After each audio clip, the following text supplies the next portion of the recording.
अस्सलामु अलैकुम वरहमतुल्लाहि वबरकातुहू।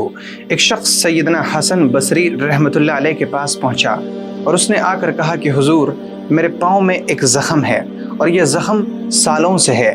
मैं हर तरह के हकीमों और डॉक्टरों के पास जाकर इलाज कराकर थक चुका हूँ। मुझे इसके इलाज में कामयाबी मिल ही नहीं रही है। मैं शिफा पा ही नहीं रहा हूँ। मुझे कुछ ऐसी चीज़ बताएं कि मैं कर सकूँ तो मुझे अल्लाह रब्बुल इज़्ज़त अपने फ़ज़ल करम से शिफा अता कर दे। हज़रत हसन बसरी रहमतुल्लाह अलैह ने फरमाया कि तुम जाओ और तुम लोगों के लिए पानी का कुछ इंतज़ाम कर दो। चुनांचे वो शख्स गया और उसने लोगों के लिए एक कुआं खुदवा दिया। अभी थोड़े ही दिन गुजरे थे कि उस शख्स का ज़ख़म ठीक होना शुरू हो गया और थोड़े दिनों के बाद उसका ज़ख़म बिल्कुल मुंदमिल हो गया, यानी ख़त्म हो गया। वो शख्स सैयदना हसन बसरी के पास पहुंचा कि हुजूर, मैंने कुआं खुदवा दिया और मेरा ज़ख़म ख़त्म हो गया। तब सैयदना हसन बसरी ने फरमाया कि अल्लाह के नबी सल्लल्लाहु अलैहि वसल्लम ने फरमाया है, दावु मरज़ाकुम बिस्सदक़ा, अपने मर्ज़ का और अपने मरीज़ों का इलाज सदक़ा के ज़रिए करो। अगर कोई शख्स किसी ऐसी बीमारी में मुब्तला है कि उसे शिफा नहीं मिल रही है तो उसे चाहिए कि वो कोई ऐसा बेहतरीन सदक़े जारिया कर दे जिससे ज़्यादा लोग फ़ायदा उठा सकें ताकि वो अपने मर्ज़ से शिफा हासिल कर सके। तो अगर कोई शख्स बीमार है उसे चाहिए कि वो सदक़े जारिया करे, और जो शख्स सदक़े जारिया करता है वो मुहलिक बीमारियों से बचा रहता है।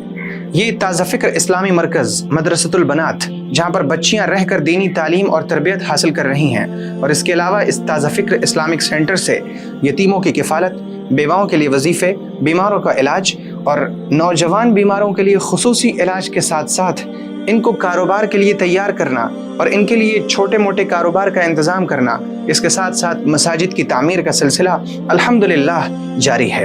ये सब कुछ अल्लाह का फ़ज़ल है, उसका करम है, उसकी नवाजिश है, और आपका तावन है, आपका पुरखुलूस तावन, आपकी मोहब्बत का जज्बा। अल्लाह ताला आपके इस जज्बे को कबूल फरमाए। इस वक्त मदरसे में सिर्फ 90 बच्चियों के रहने की गुंजाइश है, सो इसलिए कि बच्चियों की गुंजाइश बढ़ जाए, इसलिए कि ज़्यादा से ज़्यादा बच्चियाँ यहाँ रहकर तालीम हासिल कर सकें, ये मुआशरे में जाएँ, दूसरी औरतों और बच्चियों को दीन सिखाएँ। इसके लिए इस इदारे का क़याम अमल में आया है। ये मदरसा सूबा बिहार के ज़िला भागलपुर में वाक़ है। आप इस इदारे की तामीर और तरक्की में हिस्सा लीजिए। इस तौर पर हिस्सा लीजिए कि आपके इस सदक़े को अल्लाह के सिवा कोई ना जान रहा हो, क्योंकि आप जानते हैं कि जो छुपा हुआ सदक़ा है वो अल्लाह के गुस्से को बुझा देता है। तो इसलिए कि अल्लाह का गुस्सा आपसे ख़त्म हो जाए, इसलिए कि आप गुनाहों से धुले चले जाएं, इसलिए कि आपकी बीमारियां ख़त्म हो जाएं, इसलिए कि आप मुहलिक बीमारियों से बचे रहें। इस ताज़ा फ़िक्र में एतमाद के साथ तावन कीजिए। इस तौर पर तावन कीजिए कि आपको मुकम्मल यकीन हो कि आपका दिया हुआ एक एक रुपया सही तौर पर सही मसरफ़ में इस्तेमाल हो रहा है।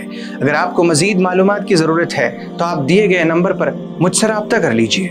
इस ताज़ा फ़िक्र इस्लामी मरकज़ की तामीर में और इसकी तरक्की में हिस्सा लीजिए, आगे बढ़िए। अल्लाह ताला आपके हिस्सा लेने को कबूल फरमाए और आपको अपने शाया निशान अजर अता फरमाए। आप अल्लाह की अमान में रहें। अस्सलामु अलैकुम वरहमतुल्लाहि वबरकातुहू।